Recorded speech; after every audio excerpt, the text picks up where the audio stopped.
Thunderbolts of lightning, very, very frightening. Galileo, optional. Welcome to Dear Watchers, an omniversal comic book podcast where we do a deep dive into the multiverse. We are traveling with you through the stories and the worlds that make up the omniverse of fictional realities we all love.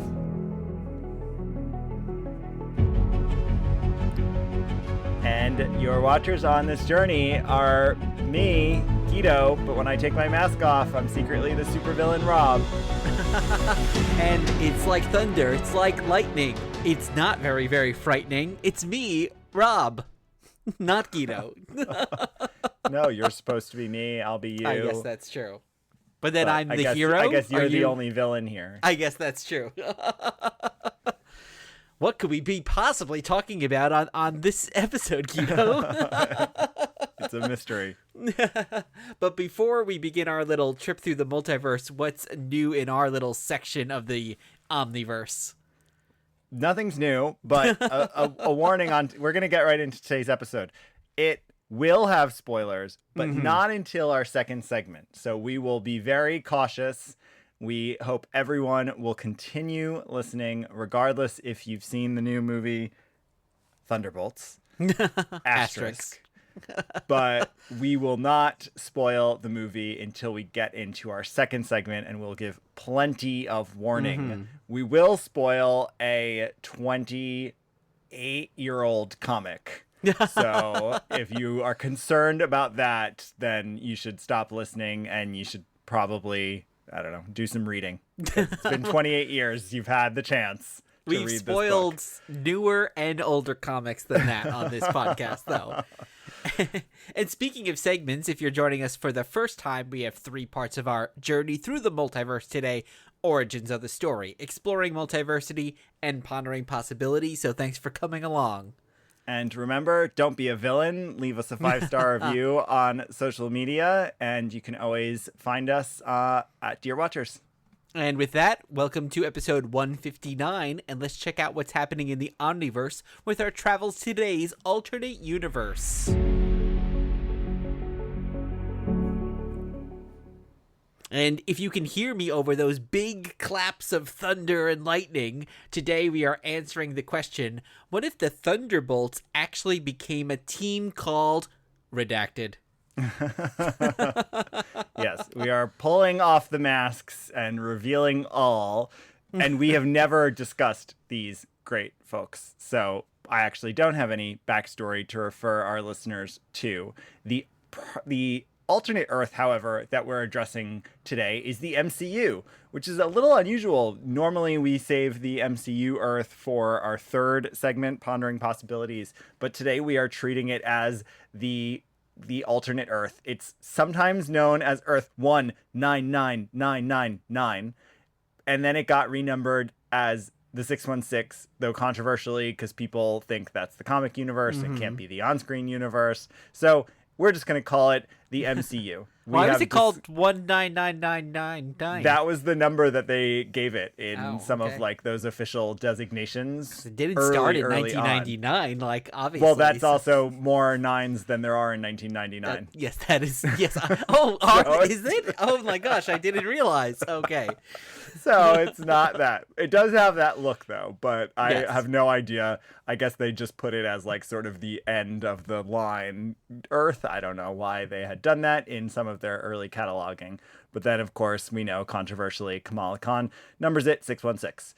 So, and Mysterio does, but he's possibly lying. And anyway, that's a tangent. So our in-depth coverage of the MCU has happened a number of times, but most prominently we covered Multiverse of Madness, we covered Deadpool vs. Wolverine, we covered Kang the Conqueror, and we covered Loki. So if you go to dearwatchers.com, you can always search our episode titles and find our back catalog, because they're evergreen. They don't go out of style. Although some of that Kang the Conqueror episode, I'm going to guess, is wrong.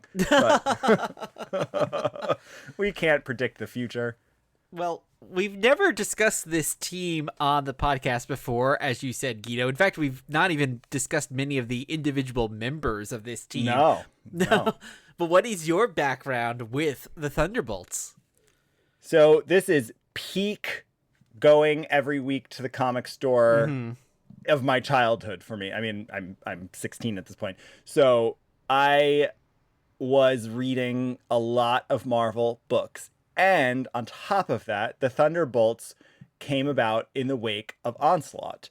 And Onslaught, I loved. I still love. I will defend it to its haters all the time. And so I read this and maybe one or two issues that followed it, and that was enough for me because I didn't care beyond that. So I read this in 1997 when it came out. I have it, but that was really the extent of it. I read some of the more recent reboots of Thunderbolts, in particular from, I'd say, like the Bendis New Avengers era on, when the Thunderbolts have a liaison with Norman Osborn and when there's all these different iterations. So I've read those versions. I've never gone back and read the rest of this first volume title.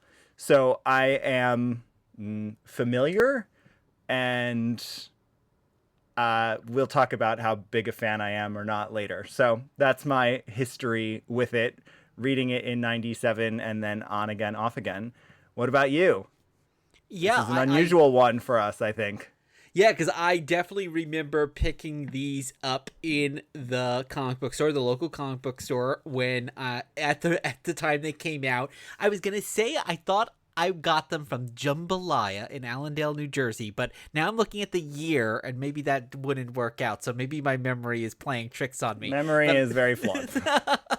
I do remember getting these though, and getting maybe, I don't know, the first like 6 to 10 issues. I kind of remember reading it, and then especially at that time not always being super diligent about getting the books every week and kind of dropping off, so I never finished reading this initial story, but I very much remember getting these.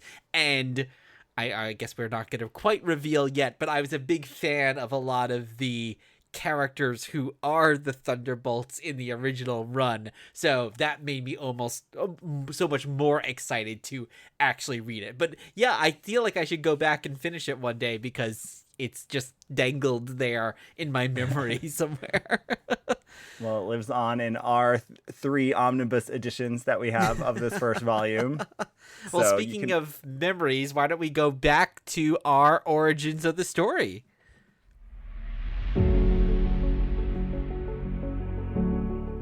Right now on this very show, you're going to get the answer to all your questions. Our amazing story begins a few years ago. And Bill Clinton is in the Oval Office. My Heart Will Go On is coming out of the radio. And in your hand, you are holding Thunderbolts Volume 1, Issue Number 1 from April 1997. And the first story is entitled Justice Like Lightning. So this is written by Kurt Busiek and Mark Bagley. Kurt does the writing, Bagley does the pencils. It's inked by Vince Russell, colored by Joe Rosas, lettered by Comicraft, and edited by Bob Harris. So Kurt, of course, is at this point a legend. His legendary Marvel work is kind of just starting around 97 because, of course, it's The Marvels, the book that he does with Alex Ross, which is huge, groundbreaking, only happened a few years prior, starting in 94. And then he creates this team. And Mark Bagley, probably best known for Spider-Man art, and definitely, I'd say his art defines this era of Marvel books, yes, for sure. So a really great team. Why don't you give our listeners a quick summary in case it's been 28 years since they read this book? Well, after the Avengers and the Fantastic Four are killed in their battle with Onslaught, New York City is down heroes until the Thunderbolts appear on the scene. The Captain America-like Citizen V, Meteorite, who can fly and shoot beams, Atlas, who can grow to huge sizes, Techno, who has he's the gadget guy, Mach 1 with a super flying suit, and Songbird, who has powerful screams. The new team defeats the Rat Pack and the Wrecking Crew, but in the final moments of the book, it is revealed that the Thunderbolts are, in fact, the villains Moonstone, Goliath, Fixer, the Beetle, Screaming Mimi, and their leader, Baron Zemo. Yes. Shocking. So now, was this shocking, actually, like when you So read let it? me Was tell it, like, you, yes. Yes, please. And also I dug into Kurt Busiek's writing reflecting on this coming out. So here's what's really cool. They did everything they could to keep this a secret, to the point where Kurt Busiek talks a lot about how first of all, the marketing team was having a really hard time marketing the book without revealing it. And so they had to convince the marketing team, like, no, you cannot reveal it. You're just going to have to market it as new heroes in the wake of Onslaught. And they decided to go with, okay, fine, new heroes with a dark secret. So they do that.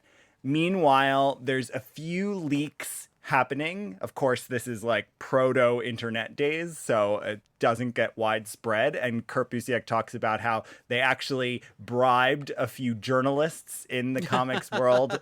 They gave them exclusive interviews on other subjects to not print the leaks that were coming out about this, so that it would be a secret.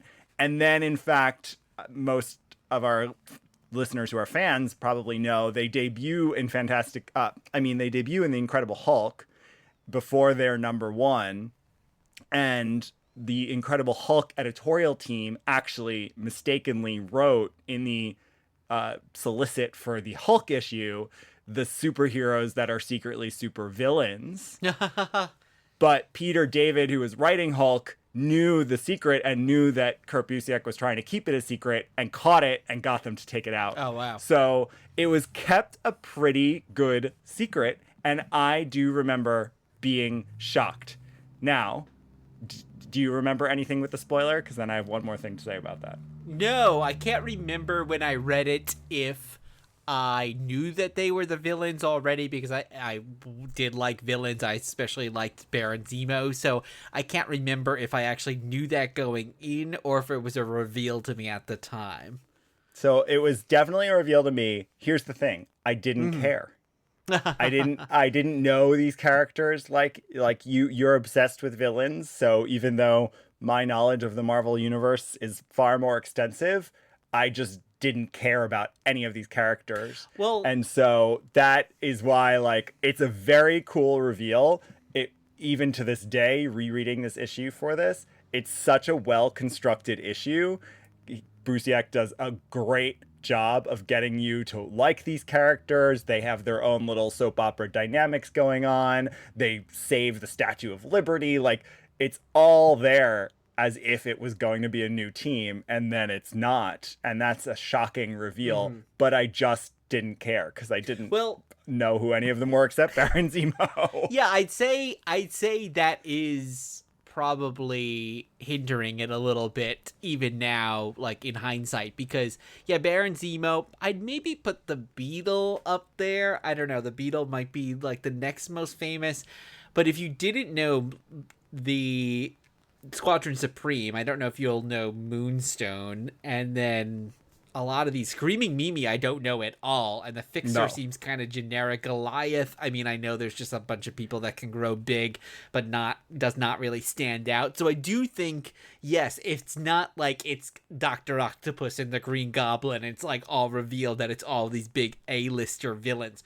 which I think which is part of why it works, frankly. Yeah, but though it works, I think, better because it's more believable. It'd be a little absurd. It is believable. If it's all these successful arch villains. So it sort of works that he's building this B-list villain team, if you will, or even C-list villain team. Works narratively, but it just didn't pull me in. Having said that, I would go back also and read more of it. I know that it gets some good soap opera telling of its own. They do tons of crossover titles. This team has had probably 10 iterations, and we're going to talk a lot about the nature of Thunderbolts and what should always be there and what doesn't have to be there.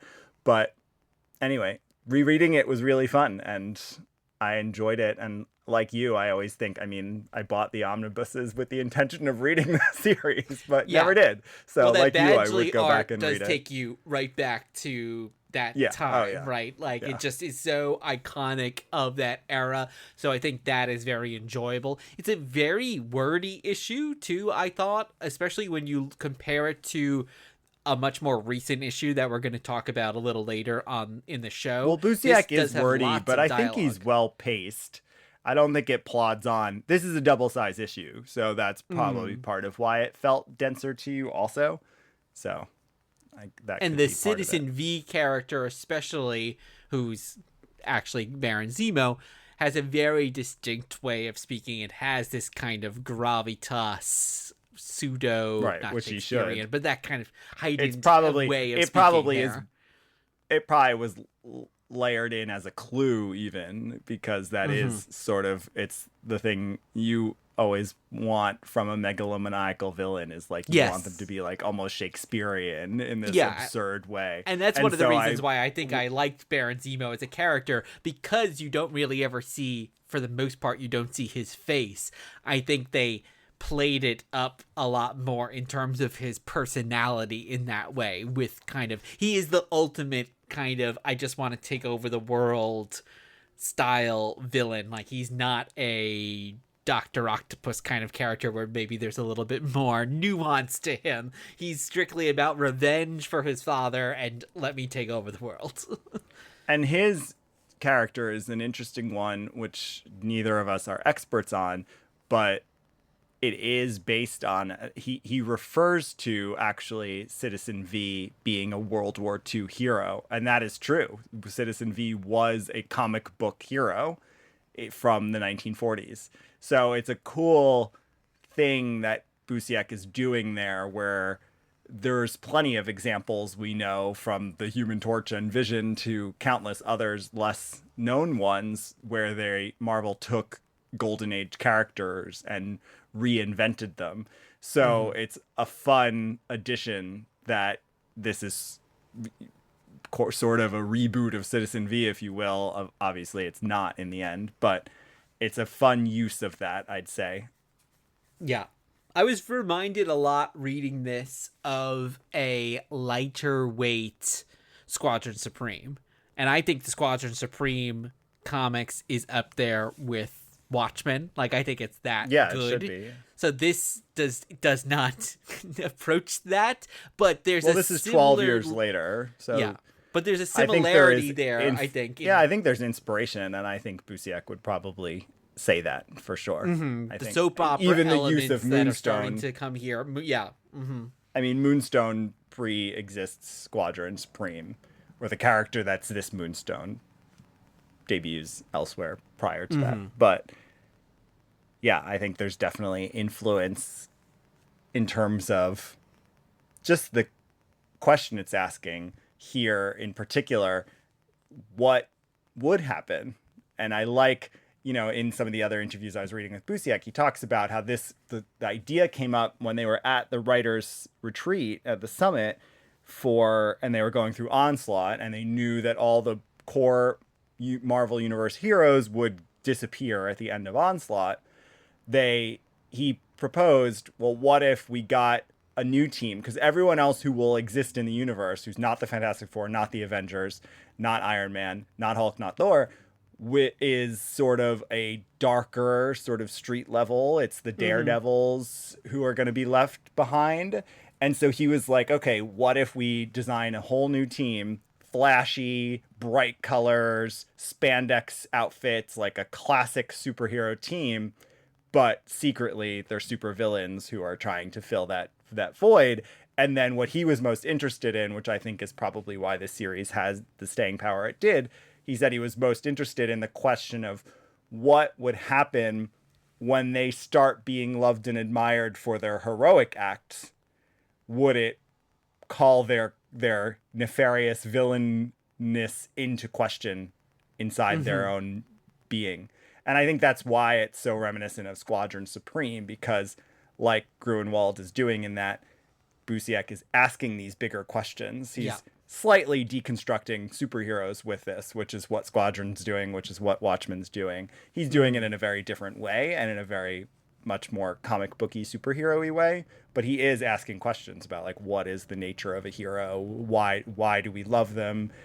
What will newscasters do in this case? The mayor's aide meets them right away. Like, there's all of those dynamics at play. So yeah, and the Onslaught story so much better than I do, but I was even thinking here, it's like when you have a villain like that, or a Thanos, or something of that size, the Beetle or Goliath or the Fixer seem pretty small in comparison. Like, I almost feel like it is an interesting story of like, oh, if you had a villain like Onslaught that's really decimating the world as we know it, it almost makes sense that like a character like the Fixer is gonna go, well, actually, I'm gonna kind of step into my own as a hero. Like, I'm not a villain when you compare it to this other force that's just killing and causing all this destruction.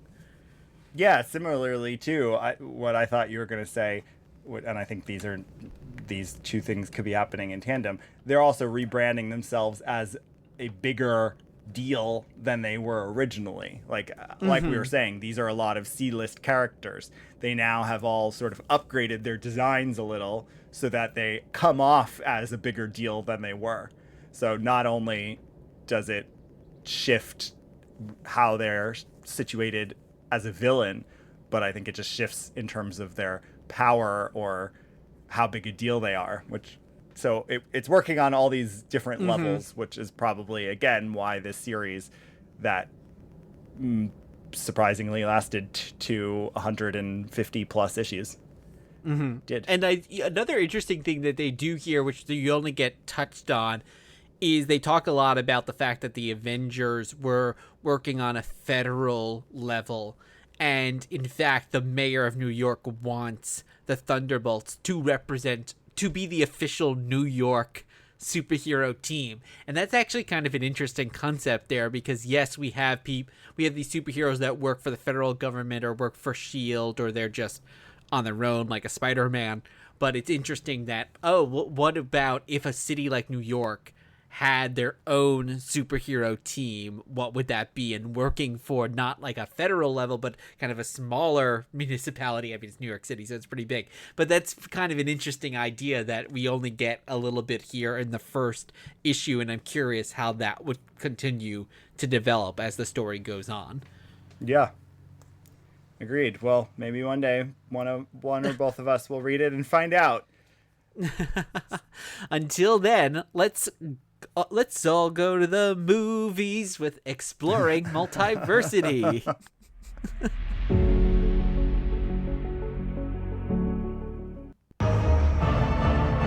I am your guide through these vast new realities. Follow me and ponder the question, what if?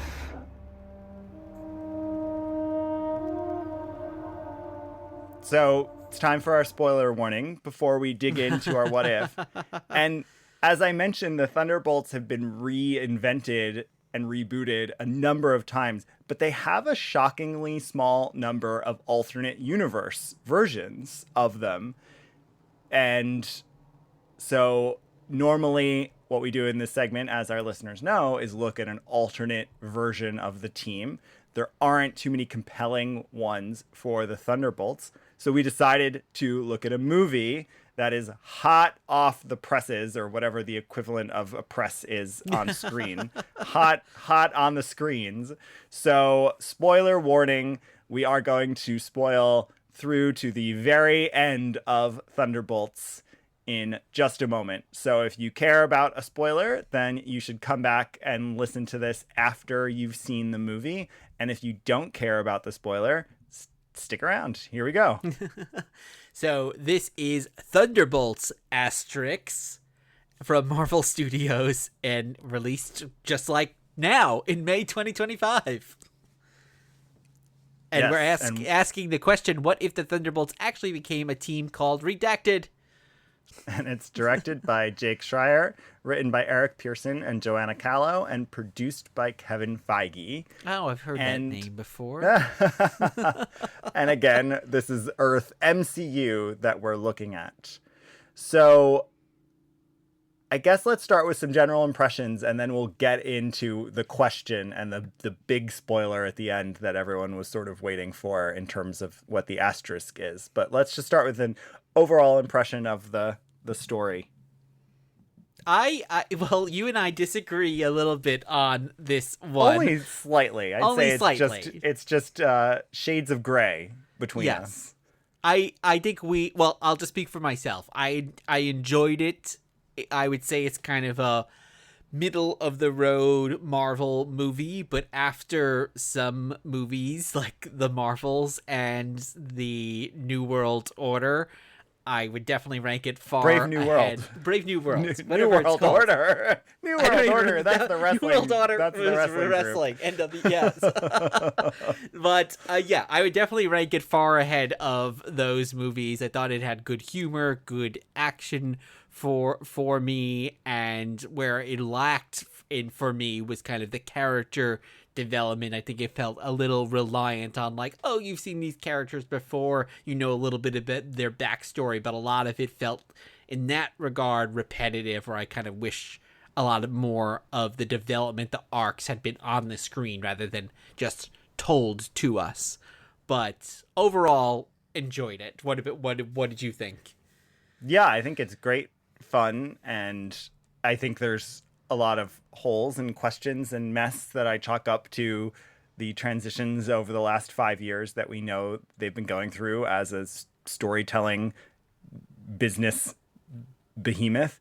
And in spite of those things, I think it's really fun and has good action and has good team interplay and good team dynamics. And it was definitely a return to form for Marvel movies. I think it was the first Marvel movie in a large number, definitely since Wakanda Forever, maybe even slightly before that it felt like, oh, okay, I'm excited for the future. I see what they're doing here. It has a tone I like and can get into. I want more, but I'm also feeling satisfied. So I think it did a lot of important things for me. As our regular listeners know, I was beginning the divorce proceedings for me and Marvel. And I luckily, I think we're just in a trial separation now. So, well, I felt like looking back on some of those recent movies, like the Marvels, felt like they were revising it after they shot it. With the latest Captain America, we know that they revised it like while they were shooting it, but they did revise it like while they were actively making it. This one feels like they revised it in the writing period before they got actually in front shot it. of it. Yeah, I agree. So it's still like you're saying, there's still stuff you can tell, oh, this probably wasn't how it was meant to be, but unlike those other movies where the changes were made kind of during or even after I think the movie was already made, like this does feel like they at least had time to address some of those issues in advance. Yes, agreed. So what is our unredacted question? Our unredacted question is the biggest spoiler of the movie, perhaps. What if the Thunderbolts actually became a team called the Avengers or the New Avengers, depending on which version you want to go with? And that is such a fun twist at the end of the movie, I think.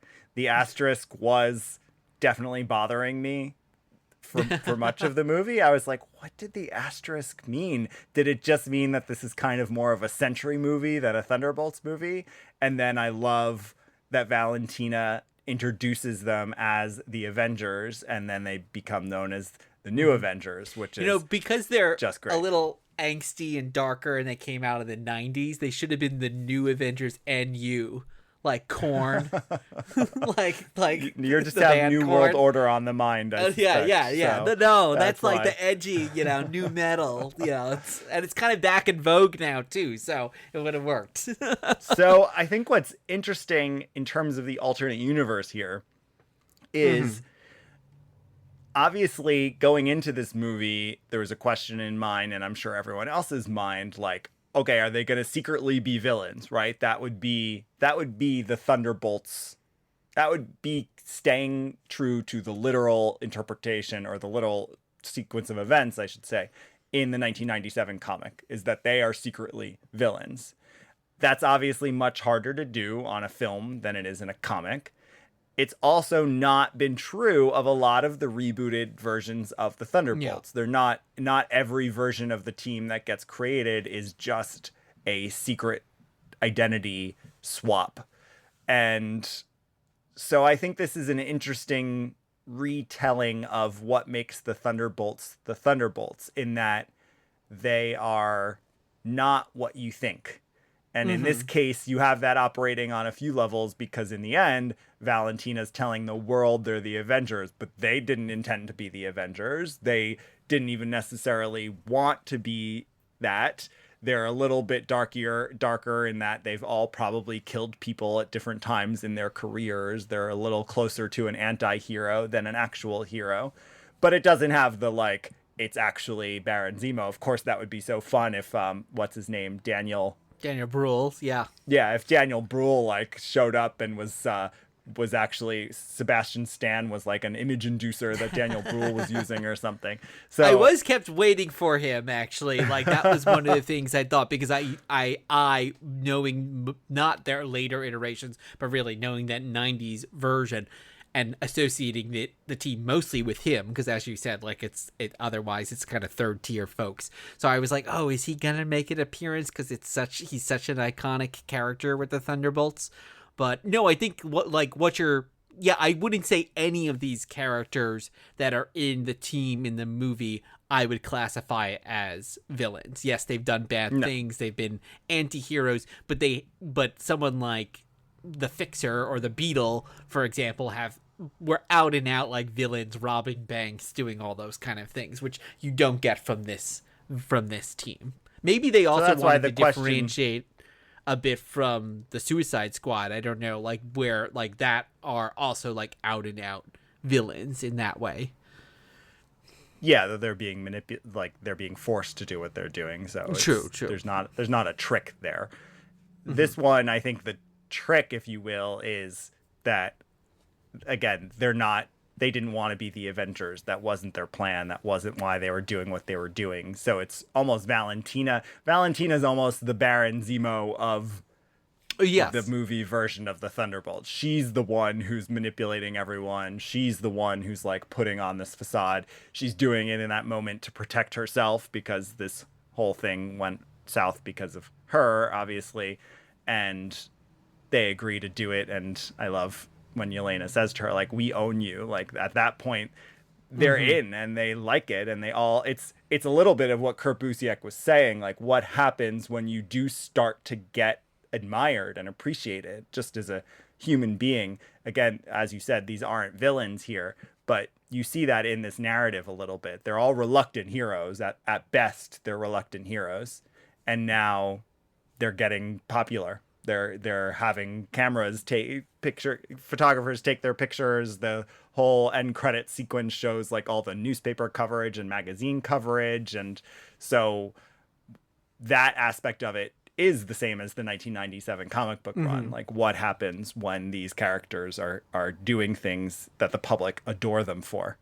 Yeah. And there's a connectivity, like a looking glass version of this Thunderbolts team with the Eternals, actually, I'm thinking, because the Eternals, it's almost the opposite in some ways. They think they're heroes, and in some ways they're villains. Well, or they don't know that they are going to be villains, but they're being tasked to destroy the Earth, right? So in some ways, like, they kind of start thinking that they are the saviors, and in fact they are the destroyers. And of course, over the course of that movie, we see them coming to terms with that, and where do they stand. So there's almost a difference here, because here we have these characters kind of starting thinking, well, I'm not a hero, and they are on the journey to try to become, well, they inadvertently need to become heroes by the end of it. So there's almost a flip there in some ways. Yeah, I could see that. I don't want to talk about the Eternals because they are a sore spot, because I love that movie and I cannot believe that none of those characters have shown up ever again. And well, we're not announced. We saw one on What If. Oh, please get out of here with What If. So, I was actually thinking of that movie a good amount. There's almost something I thought with and what's Richard Madden's characters, what's his name in the Eternals? Icarus. There's almost something a little with, like, Icarus's arc and with Bob's arc in this Yeah, movie. well, It's a very powerful being, but who's dealing with their own struggles. Yeah. I mean, honestly, I was thinking a lot about the Eternals too, because that's the last movie that I got really excited about and felt really had the Marvel magic in it for me. So it feels like, and that was 4 years ago, so it feels like it's been 4 years of a lot of like slogging along, and now we're back. And so it's interesting to think there's some parallels in these. I think also because the Marvel magic is best when you have a team movie, Yes. and we haven't had too many of those in the in-between.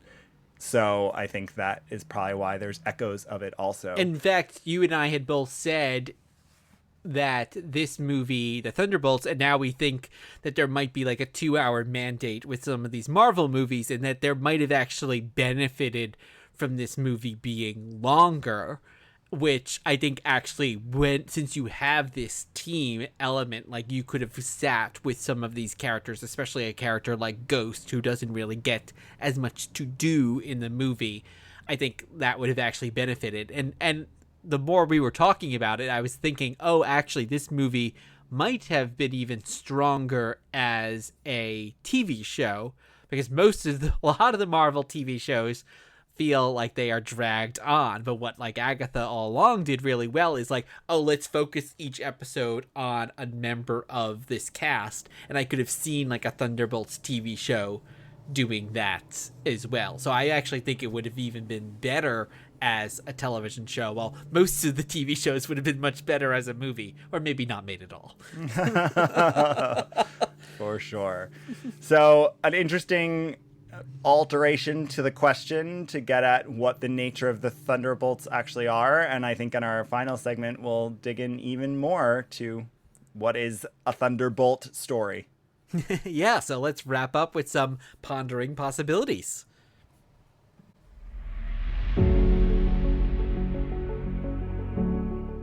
Will the future you describe be averted, averted? So, Guido, what are we talking about for our pondering possibilities? So, like I said, they've been rebooted a number of times. They generally are working for someone, interestingly. Maybe that feels like it's part of their nature. So you have Wilson Fisk's Thunderbolts at one point. You have Luke Cage's Thunderbolts when they actually try to rebrand them as heroes at one point. You have Norman Osborn's Thunderbolts. And that's a little Suicide Squad as well, right? There. True. Maybe that's why you feel a little bit of that connection. So there's so many different versions of main prime 616 universe canon of Thunderbolts, but I decided to go for the most recent, with the exception of the One World Under Doom storyline happening right now. There's an event that relates to Thunderbolts, but the last Thunderbolts solo title that is just from last year and was clearly inspired by the MCU composition of this team. And so I want to talk a little bit about this issue, and then we can tie it back to our alternate universe, which was the MCU. Oh, this is Thunderbolts #1 from Marvel Comics from February 2024. And this story is entitled Op 01/Operation Skullburn. Yes, and it's written by two of my favorites, Collin Kelly and Jackson Lansing, penciled by Geraldo Borges, who did the inks, colored by Arthur Hesley, lettered by Joe Sabino, edited by Caitlin Linvet and Alana Smith.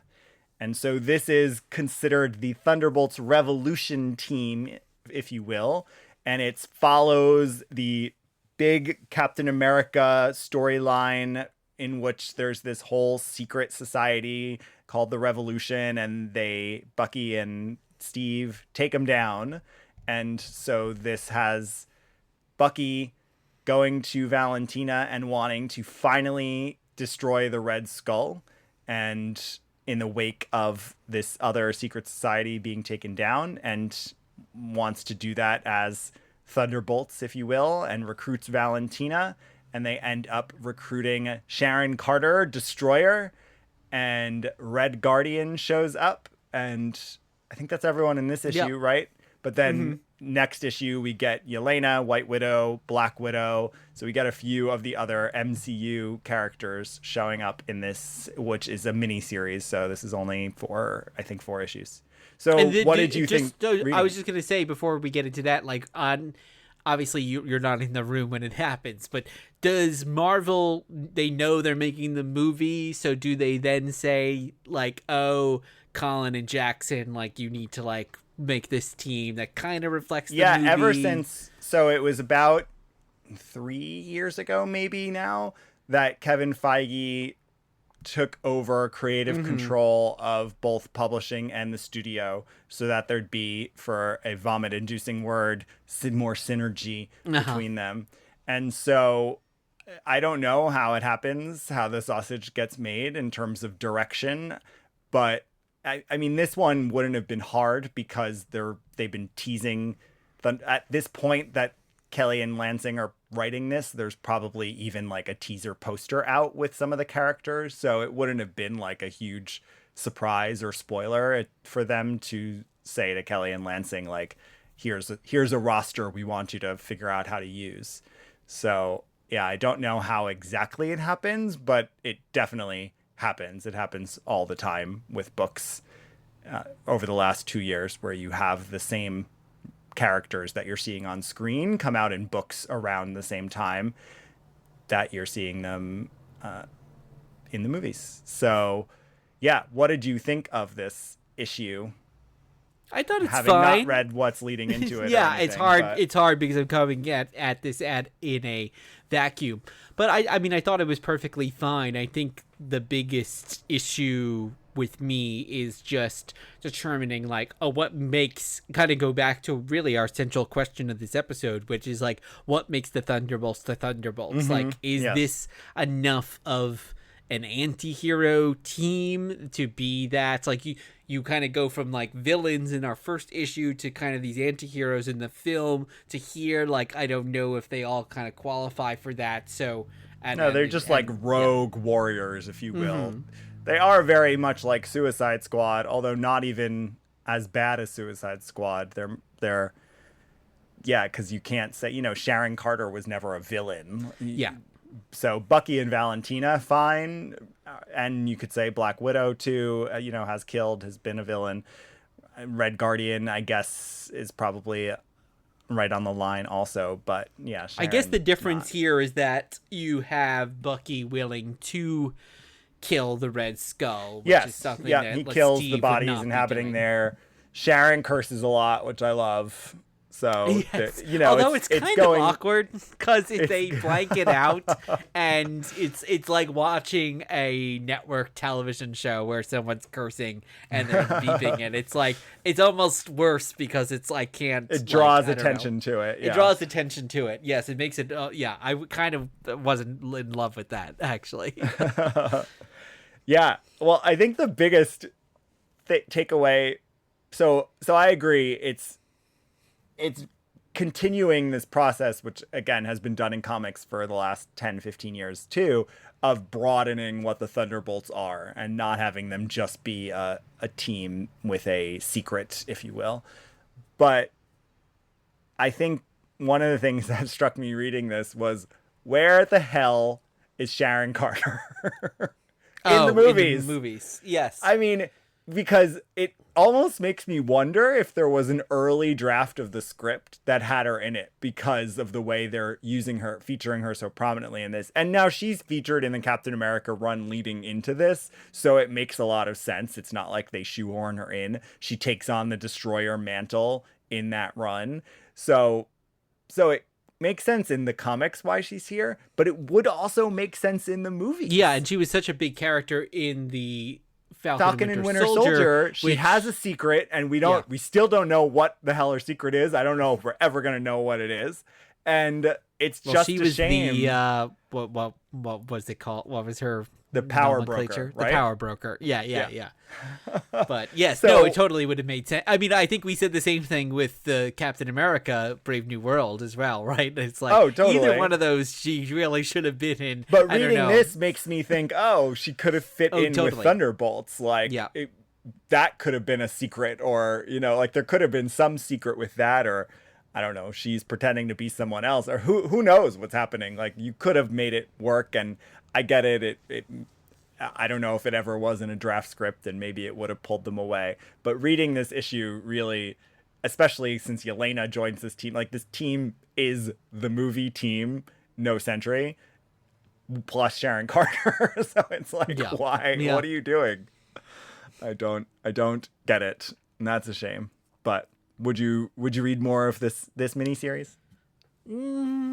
Probably not. I mean, it actually kind of made me you. want to go back and read the 97 one more. The original, reading yeah. it. And I kind of like one thing I like about the 97 one, which neither of the two other versions of the team that we're talking about do, is that there is like this kind of unabashed spandex superhero aspect to it, which is actually kind of interesting.